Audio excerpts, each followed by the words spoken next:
Hi, this is Team Nuclear from Nuclear Power Supporters, hosted by Pohang Techno Park.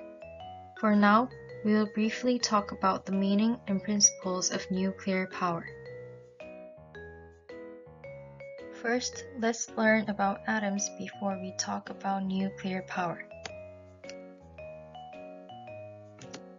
Assume there's a substance and we'll split it again and again. Then, a state that can no longer be split is called an atom.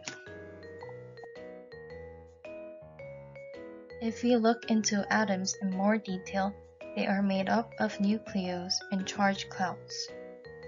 In the charged cloud, electrons are in orbital motion just like this. And then the nucleus consists of neutrons and protons. So we've briefly talked about atoms, and then you'll be curious, what is nuclear power? Nuclear power is the force generated by the nuclear reaction inside the atom that we talked about earlier. Nuclear reactions include nuclear fusion and division, and among them we are going to deal with nuclear division. When a neutron hits the nucleus collapses, producing a very large amount of energy of 2 to 3 neutrons, fission products, and 200 MeV. So now, you might wonder how mass transforms into energy.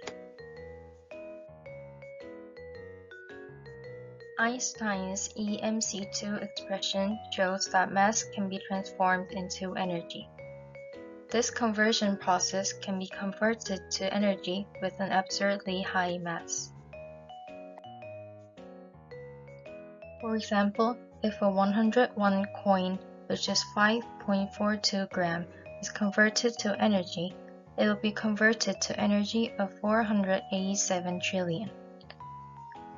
To give you an easier example, the KTX train can go back and forth 4,830 times from Seoul to Busan with the highest output, and our smartphones can be charged 13 billion times. Actually, in the world of atomic nuclei, 1 gram is a very large number, and even if we change a lot of mass into energy at a time, it will explode right away. However, the ability to get a lot of energy from a small amount of raw material was enough to fascinate scientists in each country to develop nuclear power plants that control it to get electricity. Next, from now on, we'll learn about the principles and types of nuclear power plants. Nuclear power plants refer to power plant facilities that use division reactions that I mentioned previously.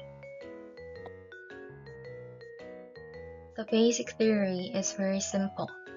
It boils the water using nuclear power to make steam, and by using this, it turns turbines. The part that emits heat to produce steam is called the nuclear reactor, which is the core of a nuclear power plant.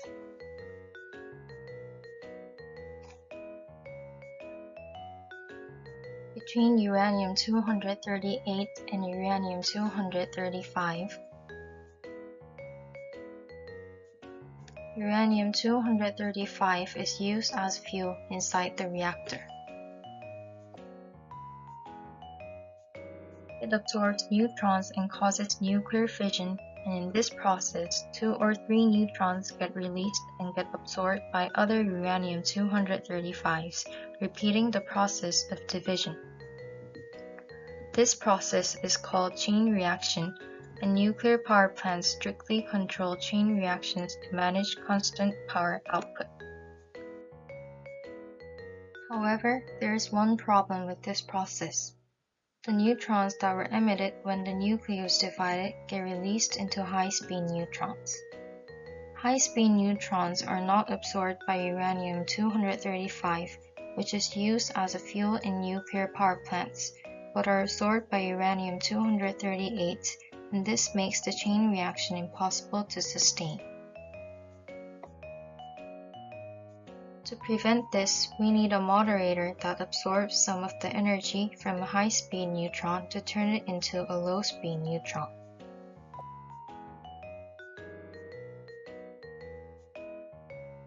But most nuclear power plants use water as moderator. The reactor can be distinguished according to the circulation type of coolant and the type of moderator.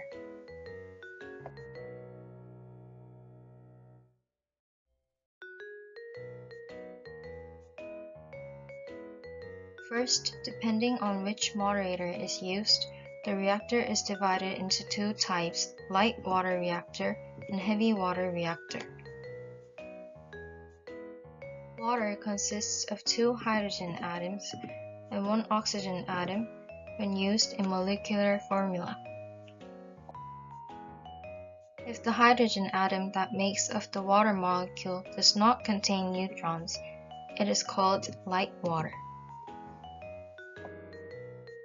On the other hand, if it consists of deuterium, tritium, with one or two neutrons, it is called heavy water. Light water reactors are inexpensive because they use moderator, which is easy to get. But they absorb low-speed neutrons well, so low-enriched uranium fuel, which increases the concentration of uranium-235, should be used. In the case of heavy water, since heavy water absorbs less neutrons than light water, the fuel used in heavy water can maintain a chain reaction even if natural uranium is used without enrichment process. However, the problem is that the price of heavy water is high. And plutonium, which is the material of a nuclear bomb, is made more compared to light water reactors.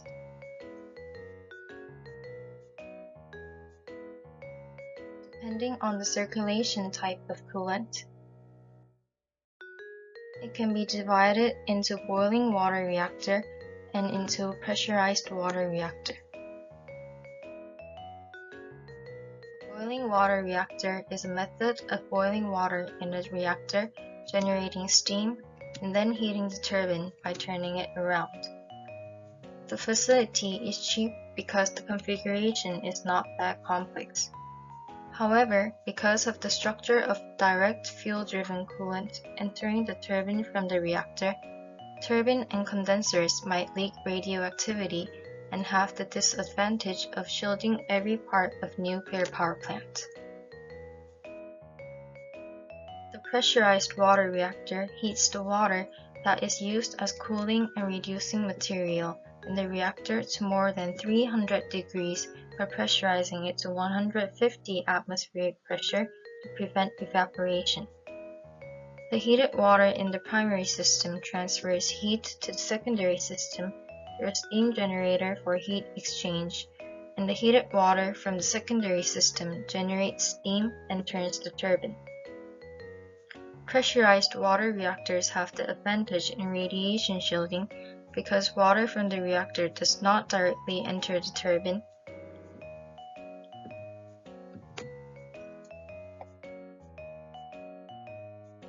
And most of the reactors currently in operation are simplified pressurized water reactor that use pressurized water type and light water as moderator.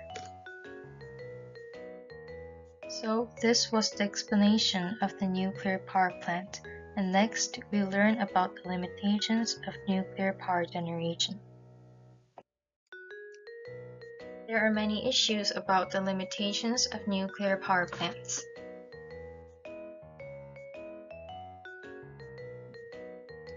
Nuclear power generation is considered one of the most eco-friendly and efficient energy, so it is said to be a substitute for thermal power generation. However, nuclear power generation is not yet a long-term alternative to thermal power generation. Nuclear power is being managed fairly safely and well to prevent accidents, but nuclear power is being turned around and the remaining byproducts from it are still emitting strong radioactivity. Nuclear waste generated by nuclear power generation is divided into high, middle, ultra-low, and low-level waste depending on the intensity of radioactivity, and the double problem is the used fuel relevant to high-level waste.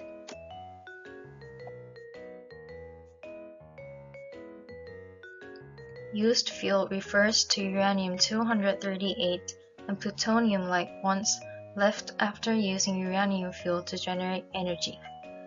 They are actually relatively small compared to the total nuclear waste, but they are highly toxic and have a very long half-life. In other words, it releases strong radiation for a very long time.